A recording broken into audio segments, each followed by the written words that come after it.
धर्मेच अर्थेच कामेच मोक्षेच भरतर्षभ यदि हास्ति तदन्यत्र यन्नेहास्ति न तत्क्वचित् அறம் பொருள் இன்பம் வீடு ஆகிய 4 புருஷார்த்தங்களும் மகாபாரதத்தில் விளக்கப்பட்டுள்ளன. இந்நான்கை பற்றி ஏது தெரிந்து கொள்ள வேண்டும் என்னாலும் பாரதமே ஒரே புகழ். நான்கிலும் மிகச் சிறந்தது மோட்சம். வைகுந்தத்தை அடைந்து பெருமானுடைய கல்யாண குணங்களை, சிறப்பான குணங்களை நன்கு அனுபவித்து அந்த அனுபவத்தாலே நமக்கொரு அன்பு மிகுந்து பிரீத்தி ஏற்பட்டு அந்த அன்பு தூண்ட தூண்ட இறைவனுக்கும் அவன் அடியார்களுக்கும் தொண்டுகளை புரிகிறோம். இதத்தான் முக்தி மோட்சம்னு சொல்லுகிறார்கள்.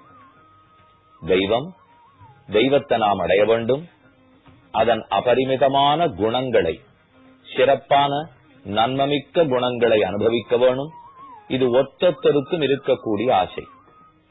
இந்த ஆசையை பற்றியும் தெய்வம் இன்னார்கிறத பத்தியும் அவரை எப்படி அடைய வேணுங்கிறத பத்தியும் தான் யக்ஷனுடைய அடுத்த கேள்வி உள்ளது. நாம பார்த்து வர யக்ஷ பிரශ්னத்தில் இன்று பார்க்க வேண்டியது 110வது கேள்வி, அதன் பதில். ரொம்ப ஆச்சரியமான கேள்வி. 110வது. கிம் தத் தெய்வம் பரம் புரோக்தம். பரமமான தெய்வம் எது? மிகச்சிறந்த தெய்வம் எது? எது தெய்வம் என்பது கேள்வி.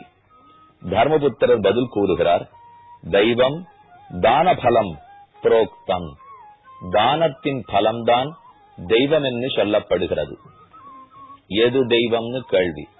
தானத்தின் பலமே தெய்வம்ங்கிறது பதில். அப்ப நமக்கு உடனே ஐயப்பாடு தோன்றும்.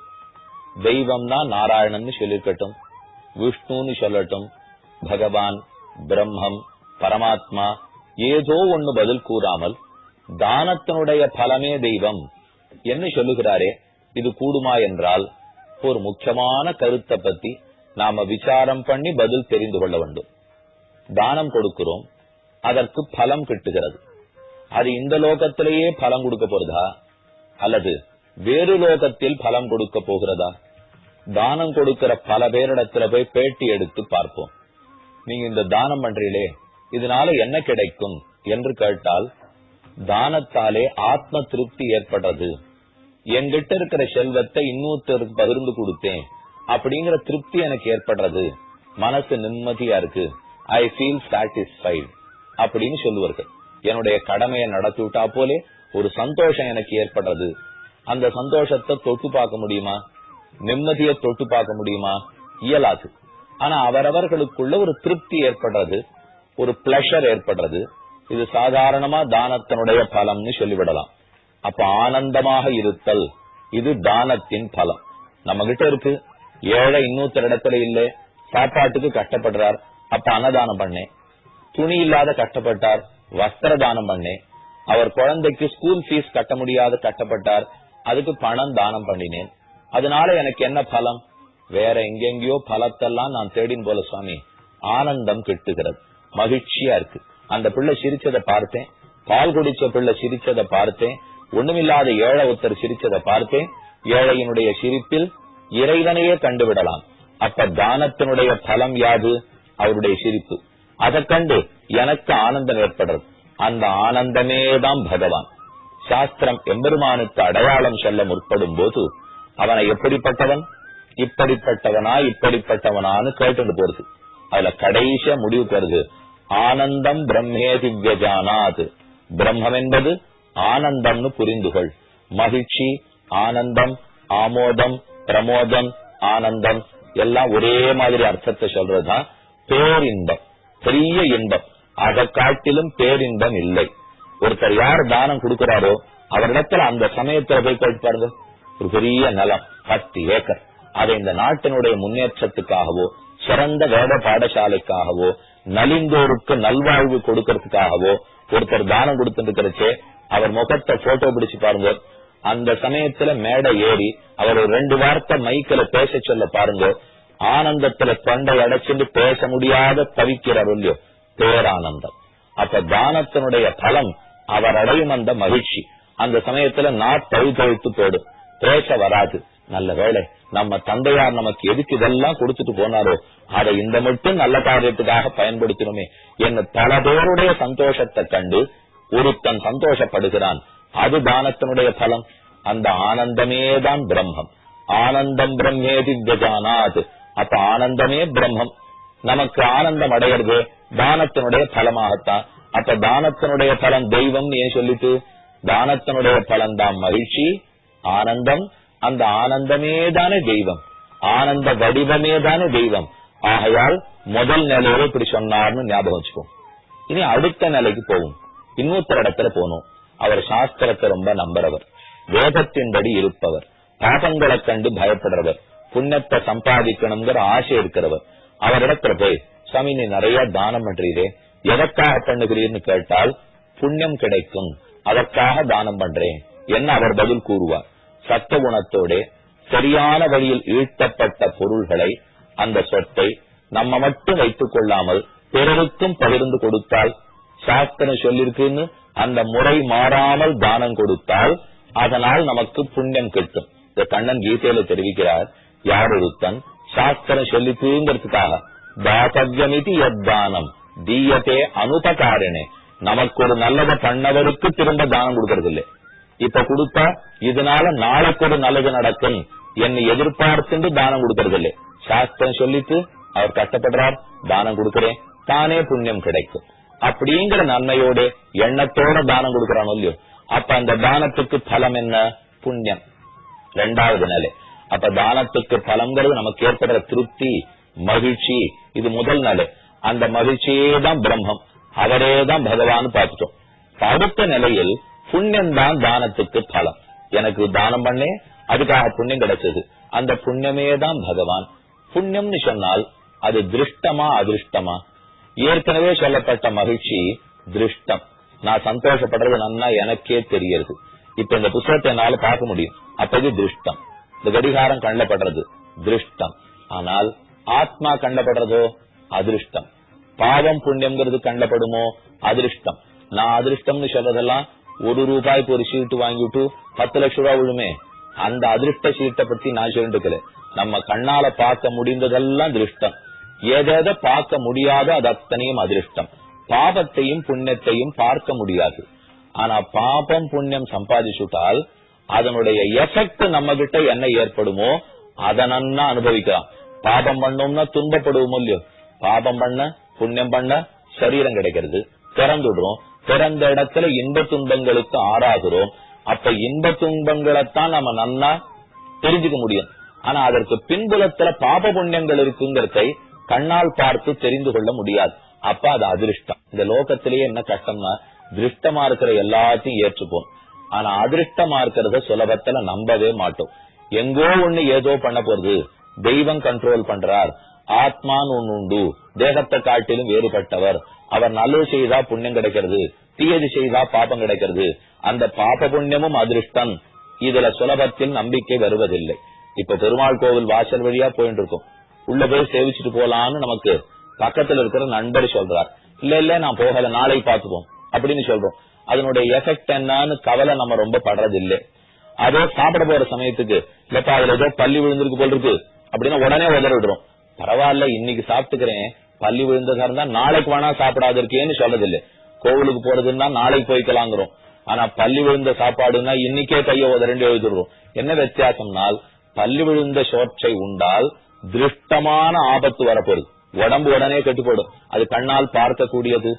ஆனா கோவிலுக்கு போகாம நமக்கு பாவம் சேர்றதுனாலோ அல்லது ஆத்ம நாசம்னாலோ அது எதுவும் கண்ணால் பார்க்க முடியாதது, அதெல்லாம் அதிருஷ்டம். அதனால அதிருஷ்டத்துல மக்களுக்கு நம்பிக்கை குறைவா இருக்கும், திருஷ்டத்துலதான் நம்பிக்கை அதிகமா இருக்கும். இப்ப யாரேனும் ஒருத்தர் தானம் செய்கிறார்னு சொன்னால் அதனுடைய பலம் எது? அதிருஷ்டம். புண்ணியம் தான் அதுக்கு பலம். அந்த புண்ணியத்தை கண்ணால நம்ம பாக்கிறதுக்கு இயலாது. அந்த அதிருஷ்டமான புண்ணியம் வேறல்ல, பகவானே வேறல்ல. நாம என்னென்ன புண்ணியத்தை சம்பாதிக்கிறோமோ அந்த புண்ணியமே தான் பகவான். ஆண்டாளிகை ஒரு அழகான தமிழ் பாசனத்திலே தெரிவிக்கிறாள், கரவகள் பிஞ்சென்னு கானம் சேர்ந்து உண்போம், அறிவொன்றுமில்லாத ஆய்குலத்து உந்தன்னை பிறவி வருந்தனை புண்ணியம் யாமுடையோம், குறவொன்றுமில்லாத கோவிந்தா உன்னையே எங்களுக்குள்ளே பெறப்பெற்றிருக்கிறோம். நீதாம் புண்ணியம். கிருஷ்ணம் தர்மம் சனாதனம் என்னும், ராமோ விக்கிரகவான் தர்மஹா என்னும் சொல்லுவார்கள். அப்ப தர்மமே பகவான், புண்ணியமே பகவான். நாம தான தர்மங்களை பண்றோம். இதுக்கு எது பலம்? புண்ணியம் பலம். அந்த புண்ணியமே பெருமான் தானே. இந்த புண்ணியத்தின் வசத்தாலதான் அவனை அடைகிறோம். இந்த புண்ணியத்தை நாம் அனுபவிக்க போறதில்ல. புண்ணியங்களுக்கெல்லாம் புண்ணியமாய், ஆனந்தத்துக்கெல்லாம் ஆனந்தமாய் இருக்கும் பெருமானேதான் புண்ணியம். அவரைத்தான் தானத்தினுடைய பலமாக கொண்டாடுகிறார்கள். அப்ப ரெண்டு பார்த்திருக்கோம். ஒன்று கீழ்நிலை, தான தர்மங்கள்லாம் பண்றேன், இன்னொருத்தர் கொடுத்த திருப்தி நான் ஆனந்தமா இருக்கேன், அந்த ஆனந்தமும் பகவான் தான். தான தர்மங்களை பண்றேன், அதனால எனக்கு சிறந்த புண்ணியம் கிடைக்கும், அந்த புண்ணியமும் பகவான் தான். எது அவன் பிரீத்திக்காக செய்யப்படுகிறதோ அதுவேதான் புண்ணியம், அவனேதான் புண்ணியம். இதுக்கு ரொம்ப அழகான ஒரு சிறு கதை. குரு பரம்பரை முதலான வைணவ புத்தகங்களிலே இந்த கதை சொல்லப்பட்டுள்ளது. வார்த்தாமாலையின் ஒரு கலெக்ஷன். பல பெரியோர்கள் என்னென்னலாம் தங்கள் காலத்துல சொல்லி வச்சிருப்பார்களோ எல்லாத்தையும் சேர்த்து வார்த்தாமாலைன்னு ஒரு புத்தகம் எழுதியிருக்காங்க. அந்த புத்தகத்திலையும் இதை தேடி தெரிந்து கொள்ளலாம். ஒரு பரம வைணவர் பக்தர், அவருக்கு தர்ம பத்னி, அவருடைய மனையாள் இல்லாள். இருவரும் ஒரு ஊரில் வசித்து வந்தார்கள். பரம பக்தர்களாக வாழ்ந்து வந்தார்கள். ஒரு திவ்யதேசத்திலிருந்து சில பேர் கஷேத்ராட்டனம், புண்ணிய தீர்த்த யாத்திரைக்காக புறப்பட்டு போறார். இவர்களுடைய வீட்டுக்கு தங்க வந்தார்கள்.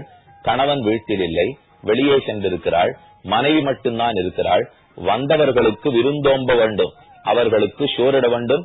வந்திருக்கிறவர்களும் பரம பக்தர்கள். ஆனா இவ வீட்டிலே சோறு பண்ணி பொங்கி போடுறதுக்கு வேண்டிய நெல் இல்லை. ஆனா விதைக்கோட்ட நெல் இருக்கு. விதைக்க நெல்லுன்னா அடுத்த பட்டம் விதைக்கணும்னு சொன்னா அதுக்குன்னு குதிரை நெல்லு பிடிச்சு வச்சுப்பா. அதை எடுத்து சமைத்து உண்பதல்ல, அது அடுத்த தரம் விதைக்கிறதுக்காக மட்டுமே பயன்படும். அதை தவிர வேற நெல்லு தான் சமைக்கிறதுக்கு பயன்படுத்துவா.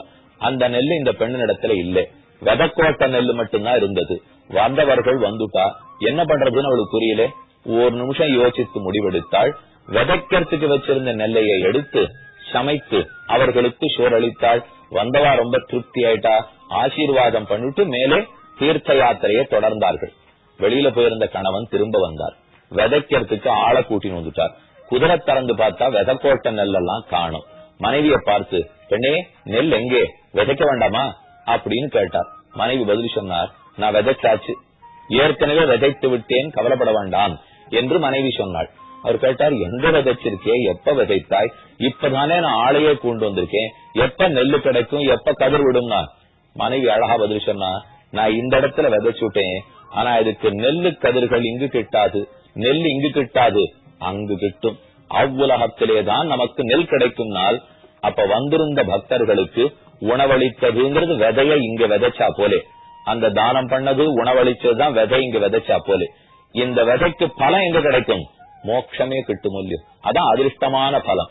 அப்ப விதையை இங்கு விதைத்தால் எங்கோ நமக்கு பலம் கிட்டுகிறது, பகவானுடைய அனுபவம் கிட்டுகிறது. அதனாலதான் தானத்தினுடைய பலம் பகவானே. நாம தானம் பண்ண பண்ண இங்கிருக்கிறவர்களுக்கு கொடுக்க கொடுக்க பெருமாள் திருப்திப்படுகிறார். அவரையே நாம் பெற்று விடுகிறோம். இன்னொரு இடம் பார்த்தேன்னா பெருமானையே கூட விற்று விடலாம். நாம் ஏதோ மத்ததெல்லாம் கொடுக்கிறோம், அது பெருமான் கிடைக்கிறார். பெருமானையே தானமா கொடுத்தா உண்டு தெரியுமோ? விஸ்வாமித்திரர் வந்து ராமனை என்னுடைய யாகத்தை ரட்சிப்பதற்காக அனுப்பிவை என்று தயரகனிடத்திலே வேண்டினார். தஜௌ குஷிகபுத்திராய சுப்ரீதேன அந்தராத்மனான்னு சொல்லுவார்கள். குஷிகபுத்திராய விஸ்வாமித்திர முனிவரின் பொருட்டு ராமனை தானம் கொடுக்கிறா போலே கொடுத்து அனுப்பித்தான் தசரதன்.